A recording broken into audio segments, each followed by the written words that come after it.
Robert Bennett, symbol Sun, nickname Sonny.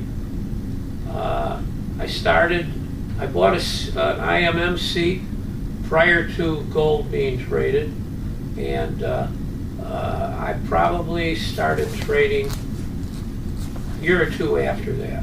I bought my seat in '77, I believe, and I was practicing law till then. Had two very good friends that were down here, and they wanted me to come down even prior to that. But I had kids in college or getting ready to go to college, and I wasn't sure I could make a living here. I did, prior to buying my seat, Sam and Howard Carl told me to invest $10,000, which I had to scrape up. And before I knew it, they had me to almost 50. And then they told me before I lost it all to buy a seat. So I bought an IMM seat for around 17. And after I bought it, they had me back up to about 50 again. But about 3 weeks later, I was down to about $1,000, but I had a seat. That's how I got started.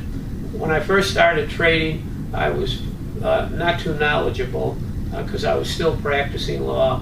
I would put positions on and leave without stops. And then when I came in, I was greatly surprised at what happened.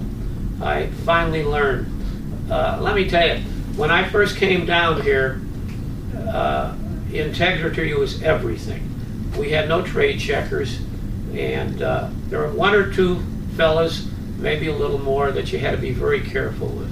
But generally, the population here was more honorable than the legal profession, and it was very, very important. Most memorable moments, I would think that the first crash, the '87 crash, was very memorable, and it was very scary. I remember the New York Times coming in and interviewing Herb Malkine and I, the two older traders in the pit, and we could see, and everybody could see, that there was money to be made, but the risk was enormous. I do remember several days after that when they stopped trading, and I know fellas that had big winners, and they stopped trading for a certain period of time. When the trading commenced again, the winners were turned into losers. So it was a very scary time. There were a lot of characters. I remember Danny Bowman walking into a pit, and a woman trader was in our pit. He offered a certain amount, and she said, "But I need 4. I need 4 more."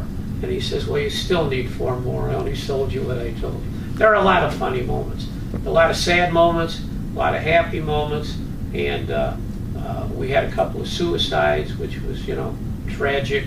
But all in all, it's a wonderful place. The order fillers are generally competent. We all have complaints, but at the end of the day, the complaints aren't important. The difference between practicing law and being down here is that you can leave here at any time. You'd have limited overhead. You would have no exposure if you didn't want exposure. You could go away and come back whenever you want, and the exchange would still be here.